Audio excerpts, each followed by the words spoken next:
1 hour ಅಲ್ಲ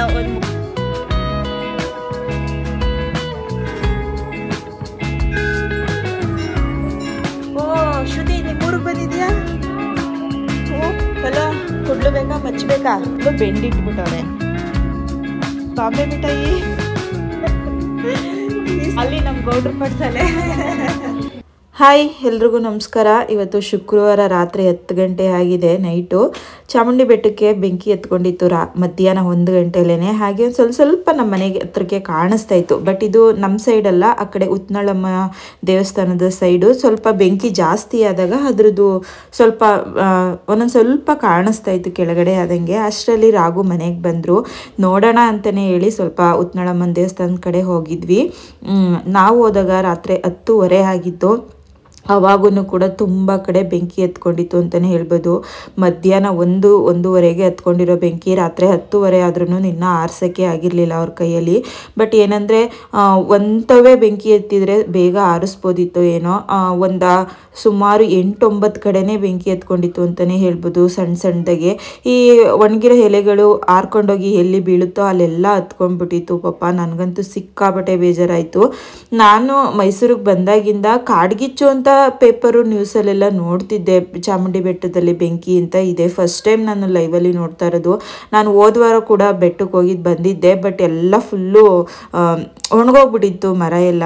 ಈ ಥರ ಆಗುತ್ತೆ ಅಂತಲೇ ಅಂದ್ಕೊಂಡಿರಲಿಲ್ಲ. ಸುಮಾರು ಒಂದು 30 ಎಕರೆ 35 ಎಕರೆ ಸುಟ್ಟೋಗಿದೆಯಂತೆ. ನಾನು ಬೆಳಗ್ಗೆ ಎದ್ದ ಮೇಲೆ ನ್ಯೂಸಲ್ಲಿ ನೋಡಬೇಕಾದ್ರೆ ಆ ಥರ ಹೇಳ್ತಾಯಿದ್ರು. ಸಿಕ್ಕಾಪಟ್ಟೆ ಬೇಜಾರಾಯಿತು ಅಂತಲೇ ಹೇಳ್ಬೋದು. ಅದು ನಾನು ಯಾವಾಗಲೂ ನಾವು ಈ ಕಡೆ RMC ರೂಟಲ್ಲಿ ಹೋಗ್ತೀವಿ ಉತ್ನಳಮ್ಮನ ದೇವಸ್ಥಾನ ಕಡೆ. ಆ ರೂಟಲ್ಲೇ ಈ ಬೆಂಕಿ ಎತ್ಕೊಂಡಿರೋವಂಥದ್ದು.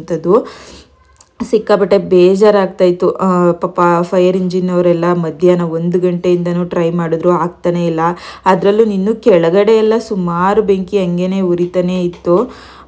ಇದನ್ನೆಲ್ಲ ಮುಗಿಸ್ಕೊಂಡು ನಾವು ಮನೆಗೆ ಹೋಗಿ ನೆಕ್ಸ್ಟ್ ಡೇ ನಾನು ಗೌಡಗೆರೆ ಚಾಮುಂಡೇಶ್ವರಿಗೆ ಹೋಗಬೇಕು ಅಂತ ಪ್ಲ್ಯಾನ್ ಆಗಿತ್ತು. ನಾನು ನನ್ನ ಫ್ರೆಂಡ್ಸು, ಸ್ಕೂಲ್ ಫ್ರೆಂಡ್ಸು. ಹಾಗಾಗಿ ರಾಘು ಬಂದು RMC ಹತ್ರ ಬಿಟ್ಟು ಹೋದರು. ಯಾಕಂದರೆ ಶ್ರಾವಣಿನ ಸ್ಕೂಲಿಗೆ ಬಿಡಬೇಕಿತ್ತು, ಟೈಮ್ ಆಗಿಬಿಟ್ಟಿತ್ತು ಅಂತೇಳಿ.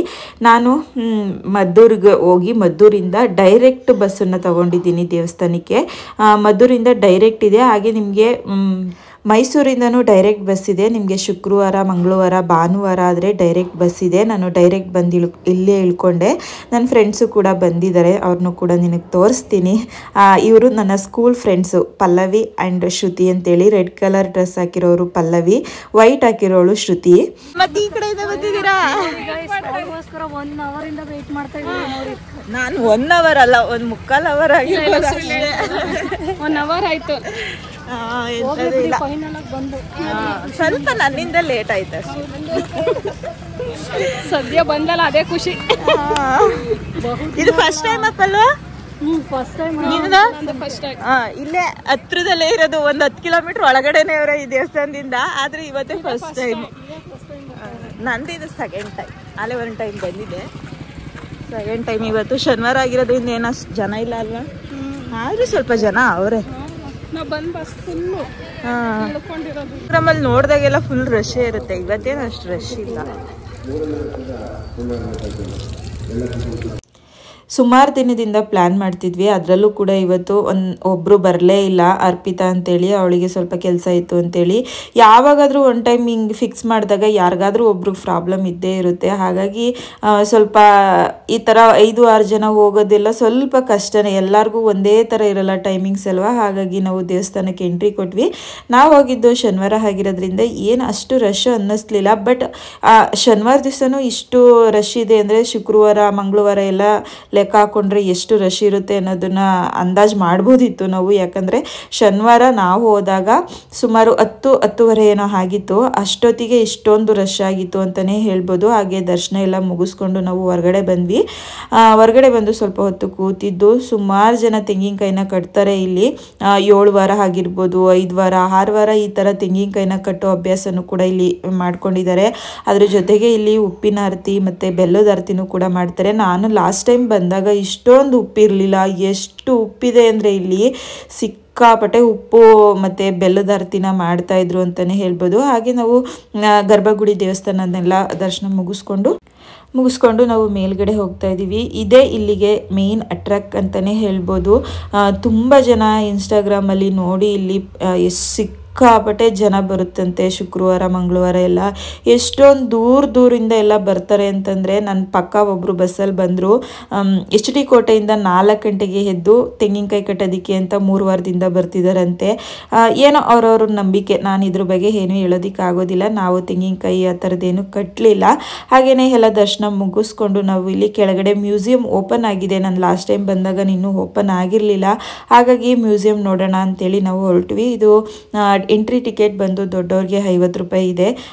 ನಾನು ಎಂಟ್ರಿ ಆಗಬೇಕಾದ್ರೆ ಅಂದ್ಕೊಂಡೆ, ಅಯ್ಯೋ 50 ರೂಪಾಯಿ ಜಾಸ್ತಿ ಆಗುತ್ತೇನೋ, ಇಷ್ಟು ಎಷ್ಟಿದೆ ಅಂತ. ಬಟ್ ಒಳಗಡೆ ತುಂಬ ದೊಡ್ಡದಾಗಿದೆ ಅಂತಲೇ ಹೇಳ್ಬೋದು.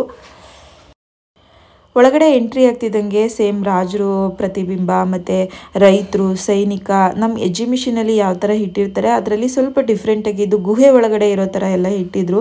ಚೆನ್ನಾಗಿದೆ. ನೋಡ್ತಾ ನೋಡ್ತಾ ಒಳಗಡೆಗೆ ಹೋಗ್ತಾ ತುಂಬಾ ಚೆನ್ನಾಗಿದೆ. ಹಾಗೆ ಅಲ್ಲಲ್ಲೇ ನ್ಯಾಚುರಲ್ ತೆಂಗಿನ ಮರ, ಅಂದರೆ ತೆಂಗಿನ ಮರ ಇದ್ದದನ್ನ ಕಟ್ ಮಾಡ್ದೇ ಹಾಗೆ ಅಲ್ಲೇ ಉಳಿಸ್ಕೊಂಡಿದ್ರು. ಅದನ್ನು ನೋಡಿ ನನಗಂತೂ ತುಂಬಾ ಖುಷಿಯಾಯಿತು. ಒಳಗಡೆ ಹೋಗ್ತಿದ್ದಂಗೆ ಇನ್ನೂ ತುಂಬಾ ಚೆನ್ನಾಗಿದೆ ಅಂತಲೇ ಹೇಳ್ಬೋದು. ಈಗ ಲೈವ್ ವಿಡಿಯೋಸ್ನ ಇಲ್ಲಿ ಆ್ಯಡ್ ಮಾಡ್ತೀನಿ ನೋಡಿ. ಇದು ನಾನು ಈ ಸಲ ಫಸ್ಟ್ ಟೈಮ್ ಹೋಗಿರುವಂಥದ್ದು. ಇಲ್ಲಿ ಪ್ರತಿ ವಾರ ಹೋದ್ರೂ ಏನಾದರೂ ಒಂದೊಂದು ಇಂಪ್ರೂವ್ಮೆಂಟ್ ಆಗ್ತಿರೋ ಕಾರಣ ಡಿಫ್ರೆನ್ಸ್ ಅಂತ ಅನಿಸುತ್ತೆ. ಇನ್ನೂ ಇಂಪ್ರೂವ್ಮೆಂಟ್ ನಡೀತಾನೆ ಇದೆ ಅಲ್ವಾ. ಹಾಗಾಗಿ ಯಾಕೆ ಶ್ರುತಿ ಇವ್ರು ಸುತ್ತ ಬರಲ್ಲ, ಹೊಡೆದಾಕ್ಬಿಟ್ಟಿದ್ರು, ಅದಕ್ಕೆ ಸತಾಗಿ ಅಲ್ವಾ. ಪಲ್ಲು ಹೆಂಗಿದೆ ಎಕ್ಸ್ಪೀರಿಯನ್ಸ್ ಫಸ್ಟ್ ಟೈಮ್ ಬಂದಿರೋದು ತುಂಬಾ ಚೆನ್ನಾಗಿದೆ. ಇದು ನಾನು ಫಸ್ಟ್ ಟೈಮ್ ಬಂದಿರೋದು. ದೇವಸ್ಥಾನಕ್ಕಾದ್ರೆ ಸೆಕೆಂಡ್ ಟೈಮು, ಇದ್ರೊಳಗಡೆ ಇದೆ ಫಸ್ಟ್ ಟೈಮ್. 1 ವರ್ಷದಿಂದ ಪ್ಲಾನ್ ಮಾಡಿ ಇರ್ಲಿ ಅಂತ ನೀರು ಹಾಕೋರೆ.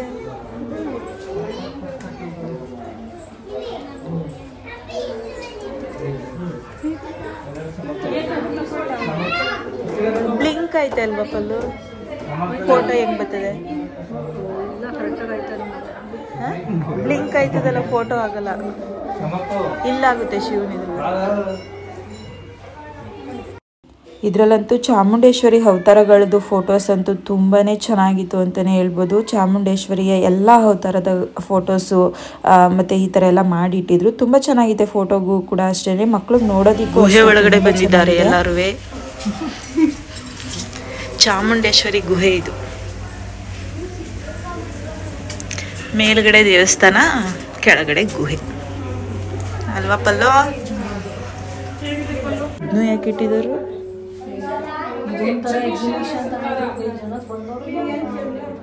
ಹಾಯ್ ಗೊಂಬೆ. ಶ್ರುತಿಗೆ ಹಾಯ್ ಹೇಳು.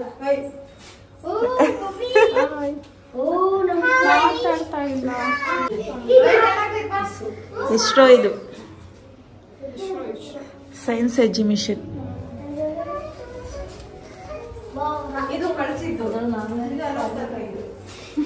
ಸೈನ್ಸ್ ಒಳಗಡೆ ಅದೇ ಸೈನ್ಸ್ ಒಳಗಡೆ ಇವ್ರು ರಾಜರು ಬಂದವ್ರು. ಈಗ ಇವರು ರೈತ.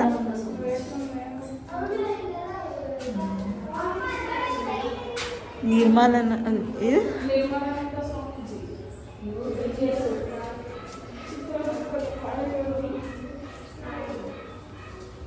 ಇಲ್ಲೇ ಒಂದು ಯಾವ್ದೋ ದೇವಸ್ಥಾನ. ಓ ಶ್ರುತಿ, ನಿಮ್ಮೂರಿಗೆ ಬಂದಿದ್ಯಾ? ಓಹೋ, ಇಲ್ಲಿ ನೋಡೇ ಶ್ರುತಿ,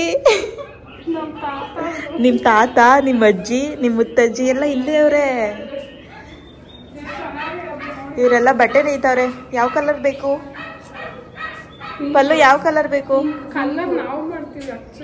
ಹಾ, ಕಲರ್ ಮಾಡೋರು ಇಲ್ಲವ್ರೆ. ನೀವೇ ಕಲಿದ್ದೀರಾ? ಹೋಗಿ ನಿಮ್ ಕೆಲ್ಸಕ್ಕೆ ರಿಸೈನ್. ಇದೆಲ್ಲ ಚೆನ್ನಾಗಿದೆ. ನಮ್ಗೆ ಎಕ್ಸಿಬಿಷನ್ ಪ್ರತಿ ವರ್ಷ ಮೈಸೂರಲ್ಲಿ ಎಕ್ಸಿಬಿಷನಲ್ಲಿ ಇದೇ ಥರ ಇರ್ತಾರೆ. ಚೆನ್ನಾಗೈತೆ. ಇಲ್ಲಿ ನೋಡಿ ಎತ್ತು, ಒಂಟಿ ಎತ್ತು. ಓ ಕೊಬ್ಬರಿ, ಕೊಬ್ಬರಿ ಗಾಣ ಎಣ್ಣೆ ತೆಗಿತಾವ್ರೆ. ಇದು ಶಾಸ್ತ್ರ ಕೇಳ್ತಾವ್ರೆ ಐನವ್ರ ಹತ್ರ. ಇವರು ಅಷ್ಟೇ, ಅವರು ಶಾಸ್ತ್ರ ಹೇಳ್ತಾವ್ರೆ, ಇವರು ಶಾಸ್ತ್ರ ಕಲಿತಾವ್ರೆ. ಪಲೋ ಕುಡ್ಲು ಬೇಕಾ ಮಚ್ಚಬೇಕಾ? ಈ ಅಣ್ಣ ನೋಡ್ತಾ ಕೂತವನಷ್ಟೇ. ಓ ಇವರು ದಿನಸಿ. ಉಪ್ಪಿನ ಪಾಕೆಟ್ಟು ಎಣ್ಣೆ ಪಾಕೆಟ್ ಅಷ್ಟೇ ಇರೋದು, ಇನ್ನೇನು ಇಲ್ಲ. ಆಮೇಲೆ ಇವ್ರು ತೆಂಗಿನಕಾಯಿ ಮಾರ್ತಾವ್ರೆ ದೇವಸ್ಥಾನಕ್ಕೆ ಬರೋರಿಗೆ. ಅಯ್ಯಪ್ಪಲು ಪಾಪ ನಮ್ಮ ಹುಡುಗಿ ನೀರು ತುಂಬ್ತಾ ಅದು. ಇದು ದೇವಸ್ಥಾನ ಚೆನ್ನಾಗೈತೆ ಎಲ್ಲ. ಸ್ಟಾರ್ಟಿಂಗಲ್ಲಿ ನಾನು ಸ್ವಲ್ಪನೇ ಐತೆ ಅನ್ಕೊಂಡೆ, ತುಂಬ ಐತೆ. ಇದನ್ನೇ ನಾವಿಲ್ಲೆಲ್ಲ ನೋಡ್ದತಾನೆ ಇದನ್ನ ಅಲ್ಲಿಂದ. ಅಲ್ಲಿಂದ ನೋಡಿದ್ದು ನಾವಿದ್ನ. ಇಲ್ಲಿಂದ ಕಾಣೆ, ಇಲ್ಲಿಂದ ಇಲ್ಲಿ ಕಾಣ್ತು ಭಾರತಾಂಬೆ. ಇದು ಈಗ ರೀಸೆಂಟಾಗಿ ಓಪನ್ ಆಗಿರೋದು ಅಲ್ವಾ?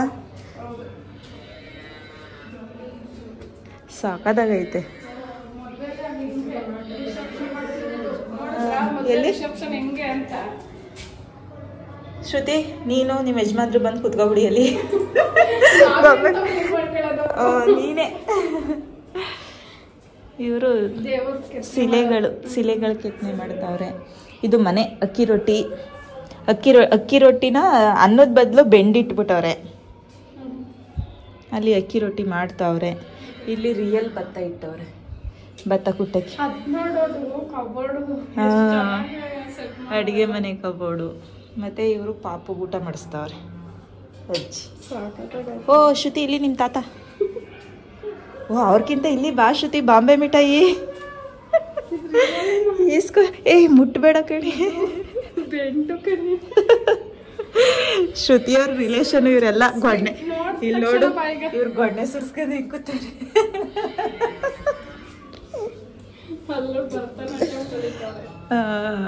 ಗೆಜ್ಜೆ ಹಾಕೋರು ಇವರು. ಹತ್ತಿ ಹಾಸಿಗೆ ಹೊಲಿತಾರದ್ದು. ಇದು ನೀರು ಒಲೆನಾ? ಸುಣ್ಣ ತಯಾರು ಮಾಡ್ತಾರದು. ಇವರು ಮಸಾಜ್ ಮಾಡ್ತಾವ್ರೆ, ಋಷಿಗಳು, ಆಯುರ್ವೇದಿಕ್. ಇವ್ರು ಘಟಬರ ಆಡ್ತವ್ರೆ. ಅಂಕಲ್ ಸ್ಮೈಲ್ ನೋಡಿ ಹೆಂಗೈತೆ. ಇವ್ರ ಪಾಪ ಯೋಚನೆ ಮಾಡ್ತಾವ್ರೆ. ಎಲ್ಲಿ? ಬಳೆ ಶಾಸ್ತ್ರ, ರಿಯಲ್ ಬಳೆ ಇಟ್ಟವ್ರು ಇಲ್ಲಿ. ಈ ಹುಡುಗಿ ನೋಡಿ ಎಷ್ಟು ಚೆನ್ನಾಗಿದೆ. ಆದರೆ ಮುಖದಲ್ಲಿ ವಯಸ್ಸಾದಂಗೆ ಐತೆ ಅಲ್ವಾ? ಅದ್ರ ಲಂಗ ಬ್ಲೌಸ್. ಈ ಹುಡುಗಿ ಕ್ಯೂಟ್ ಆಗೈತೆ. ಹಾಲು ಕರೀತಿದ್ದಾರೆ. ಇದು ಗೌಡ್ರು ಮನೆ ಪಡ್ಸಾಲೆ ಅಂತೆ.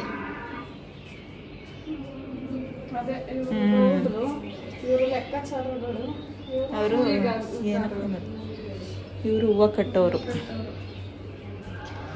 ಎಲ್ಲ ಹಳೆಯ ಐಟಮ್ಗಳು ಐತೆ ಅಲ್ವಾ ಅಲ್ಲಿ. ಹಿತ್ತಾಳೆ, ಕಂಚು. ಇಲ್ಲೇ ಇದೆ.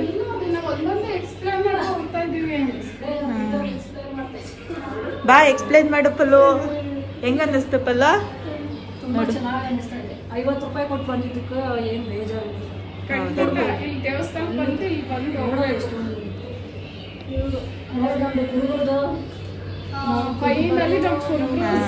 ಸಿಕ್ತು ನೋಡಿ. ಇದ್ದು ನಾವು ಅದೆಲ್ಲ ಅಲ್ಲಿ ನಮ್ ಗೌಡ್ರು ಪಡ್ಸಲೆ.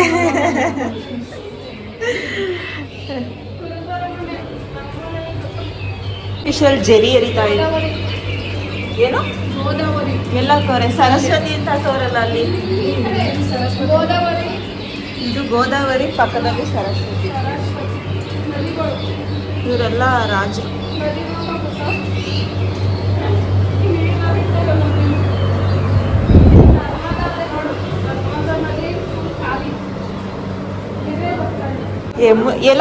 ಯಮುನಾ ನದಿ ಇದು.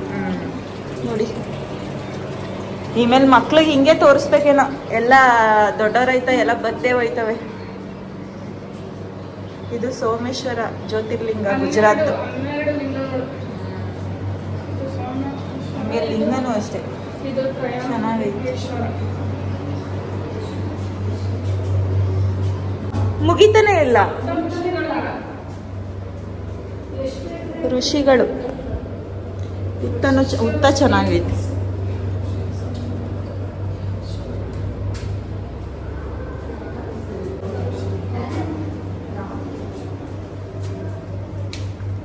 ಈ ಸಲ ಯಾರಾದ್ರೂ ಗೌಡ್ಗೆರೆಗೆ ಬಂದ್ರೆ ಮಿಸ್ ಮಾಡದೆ ಒಳಗಡೆ ಬನ್ನಿ. 50 ರೂಪಾಯಿ ಟಿಕೆಟ್. ತುಂಬಾ ಚೆನ್ನಾಗೈತಿ.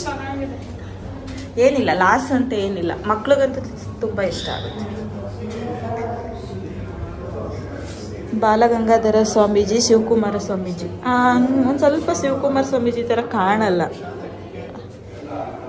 ತುಂಬ ಚೆನ್ನಾಗಿದೆ. ಒಂದ್ಸಲ ನೀವು ಗೌಡಗೆರೆಗೆ ಬಂದರೆ ಒಳಗಡೆ 50 ರೂಪಾಯಿ ಟಿಕೆಟ್ ತೊಗೊಂಡು ಹೋಗಿ ಬನ್ನಿ. ಹಾಗೆ ಇವರು ನನ್ನ ಫ್ರೆಂಡ್ಸು, ಮೊದಲೇ ಹೇಳ್ದಂಗೆ ನನ್ನ ಸ್ಕೂಲ್ ಫ್ರೆಂಡ್ಸ್ ಇವರು. ಪಲ್ಲು ಬಂದು ನನ್ನ 6th ಜೊತೆಗೆ ಓದಿರೋದು, ಶ್ರುತಿ ಬಂದು 8th, 9th, 10th ನಾವು ಮದ್ದೂರಲ್ಲಿ ಓದಿದ್ದು. ಹಾಗೆ ಇಲ್ಲಿ ಎಲ್ಲ ದರ್ಶನ ಎಲ್ಲ ಮುಗಿಸ್ಕೊಂಡು ಬಸವಪ್ಪನ ಆಶೀರ್ವಾದ ಪಡೆಯೋಣ ಅಂತೇಳಿ ಹೋಗಿದ್ವಿ. ಅಲ್ಲೂ ಕೂಡ ಸ್ವಲ್ಪ ಜನನೇ ಇದ್ರು ಅಂತಲೇ ಹೇಳ್ಬೋದು. ಮತ್ತು ಇಲ್ಲಿ ಬಸವಪ್ಪನ ಹತ್ರ ಕೂತ್ಕೊಂಡು ಅವ್ರು ಏನು ಅಂದ್ಕೊಂಡಿರ್ತಾರೆ ಅದನ್ನು ಈಡೇರಿಸೋದಕ್ಕೆ ಅಂದರೆ ಬಸವಪ್ಪ ಪಾದನ ಕೊಡುತ್ತೆ, ಅದನ್ನು ಕೂಡ ಕೇಳ್ತಾ ಇದ್ರು. ಬಟ್ ನಾವು ಬರೀ ದರ್ಶನ ಮಾಡಿಕೊಂಡು ಹೊರಗಡೆ ಬಂದ್ವಿ. ಇಲ್ಲಿ ಬಸವಪ್ಪಂಗೂ ಕೂಡ ಅಷ್ಟೇ ಮಹತ್ವನ ಕೊಡ್ತಾರೆ ಈ ದೇವಸ್ಥಾನದಲ್ಲಿ ಅಂತಲೇ ಹೇಳ್ಬೋದು. ಇಲ್ಲೊಂದು ಬಸವಪ್ಪನ ಮೂರ್ತಿ ಇದೆ. ಆ ಮೂರ್ತಿ ಹತ್ರ ನಿಮಗೆ ಶುಕ್ರವಾರ ಮತ್ತು ಮಂಗಳವಾರ ಅಲ್ಲಿ ಸ್ನಾನ ಕೂಡ ಅಂದರೆ ನೀರು ಕೂಡ ಹಾಕ್ತಾರೆ ಅದ್ರ ಮೇಲಿಂದ. ಹಾಗೆ ನಾವು ಅಲ್ಲೆಲ್ಲ ದರ್ಶನನ ಮುಗಿಸ್ಕೊಂಡು ನಾವು ಇವಾಗ ಊಟಕ್ಕೆ ಹೋಗ್ತಾ ಇದ್ದೀವಿ. ಏನೋ ಒಂಥರ ತುಂಬ ಚೆನ್ನಾಗಿದೆ ಅಂತಲೇ ಅನಿಸುತ್ತೆ ನಿಮಗೆ. ಈಗ ಇಂಪ್ರೂವ್ಮೆಂಟ್ ಆಗ್ತಿರೋದ್ರಿಂದ ನೀವು 6 ತಿಂಗಳು ಬಿಟ್ಕೊಂಡು ಹೋದ್ರೇ ಏನೋ ಒಂಥರ ಹೊಸ್ದಾಗಿ ಕಾಣಿಸ್ತಿದೆ ನನಗಂತೂ. ಈಗ ನಾನು ಜಸ್ಟ್ 6 ತಿಂಗಳಾಗಿತ್ತು ಅಷ್ಟೇ. ಇವಾಗ ಊಟಕ್ಕೆ ಹೋಗೋಣ ಅಂತೇಳಿ ನಾವು ಊಟಕ್ಕೆ ಹೋಗ್ತಿದ್ದೀವಿ. ಊಟಕ್ಕದಲ್ಲೂ ಅಷ್ಟೇ ತುಂಬ ಜನ ಇದ್ದರು. ಇಲ್ಲಿ ಪ್ರತಿನಿತ್ಯ ಊಟ ಇರುತ್ತಂತೆ, ಶನಿವಾರ ಭಾನುವಾರ ಎಲ್ಲ ದಿನವೂ ಊಟ ಇರುತ್ತಂತೆ. ಹಾಗಾಗಿ ಊಟಕ್ಕೆ ಅಂತೇಳಿ ನಾವು ಕೂಡ ಹೋದ್ವಿ. ಇಲ್ಲಿ ತೆಂಗಿನಕಾಯಿ ಸಿಪ್ಪೆಯಿಂದನೇ ಅಡುಗೆ ಮಾಡ್ತಾರೆ ಅಂತ ಅನಿಸುತ್ತೆ. ಅಷ್ಟೊಂದು ತೆಂಗಿನಕಾಯಿ ಸಿಪ್ಪೆಯನ್ನು ಇಲ್ಲಿ ಇಟ್ಕೊಂಡಿದ್ರು ಅಂತಲೇ ಹೇಳ್ಬೋದು. ಹಾಗೆ ಊಟದಲ್ಲೂ ಕೂಡ ಅಷ್ಟೇ ದೊಡ್ಡದಾಗೆ ಇದೆ. ಬೆಳಗ್ಗೆ ತಿಂಡಿನೂ ಕೂಡ ಸಿಗುತ್ತೆ ಅಂತ ಹೇಳ್ತಿದ್ರು. ಬಟ್ ನಾವು ಊಟದಷ್ಟರಲ್ಲಿ ಹೋಗಿದ್ರಿಂದ ಊಟಕ್ಕೆ ಮಾಮೂಲಿ ಸ್ವೀಟು, ಅನ್ನ ಸಾಂಬಾರು ಕೂಡ ಇತ್ತು. ಹಾಗೆ ಊಟನ ಮುಗಿಸ್ಕೊಂಡು ನಾವು ಮದ್ದೂರಿಗೆ ಹೋಗೋಣ ಅಂತ ಪ್ಲ್ಯಾನ್ ಮಾಡ್ಕೊಂಡಿದ್ದೀವಿ. ಯಾಕಂದರೆ ಮದ್ದೂರಲ್ಲಿ ನಾವು ಓದಿದಂಥ ಹಾಸ್ಟೆಲು ಮತ್ತು ಸ್ಕೂಲ್ ಹತ್ರ ಹೋಗೋಣ ಅಂತೇಳಿ ಪ್ಲ್ಯಾನ್ ಮಾಡಿಕೊಂಡು, ಮತ್ತು ಹಾಗೆ ಫ್ರೆಂಡ್ ಮನೆಗೂ ಹೋಗಬೇಕು ಅಂತಲೂ ಕೂಡ ಅಂದ್ಕೊಂಡಿದ್ವಿ. ಊಟ ಎಲ್ಲ ಮುಗಿಸ್ಕೊಂಡು ನಾವು ಮದ್ದೂರಿಗೆ ಹೋಗೋದ್ರಿಂದ ಸೀಟ್ ಇಲ್ದರೂ ಕೂಡ ನಿಂತ್ಕೊಂಡೇ ಹೋಗೋಣ, ಸ್ವಲ್ಪ ದೂರ ಅಲ್ವಾ ಅಂತೇಳಿ ನಾವು ಇವಾಗ ಮದ್ದೂರಿಗೆ ಹೋಗ್ತಾ ಇದ್ದೀನಿ. ಈ ವಿಡಿಯೋನ ನಾನು ನೆಕ್ಸ್ಟ್ ವಿಡಿಯೋದಲ್ಲಿ ಕಂಟಿನ್ಯೂ ಮಾಡ್ತಿದ್ದೀನಿ. ಯಾರೆಲ್ಲ ಈ ವಿಡಿಯೋಸ್ನ ನೋಡ್ತಿದ್ದೀರಾ ಅವರೆಲ್ಲ ಪ್ಲೀಸ್ ಸಬ್ಸ್ಕ್ರೈಬ್ ಮಾಡಿಕೊಂಡು ವಿಡಿಯೋಸ್ನ ನೋಡಿ ಸಪೋರ್ಟ್ ಮಾಡಿ ಅಂತ ಕೇಳ್ತಾ ಇವತ್ತಿನ ವಿಡಿಯೋನ ಇಲ್ಲಿಗೆ ಮುಗಿಸ್ತಾ ಇದ್ದೀನಿ. Thank you.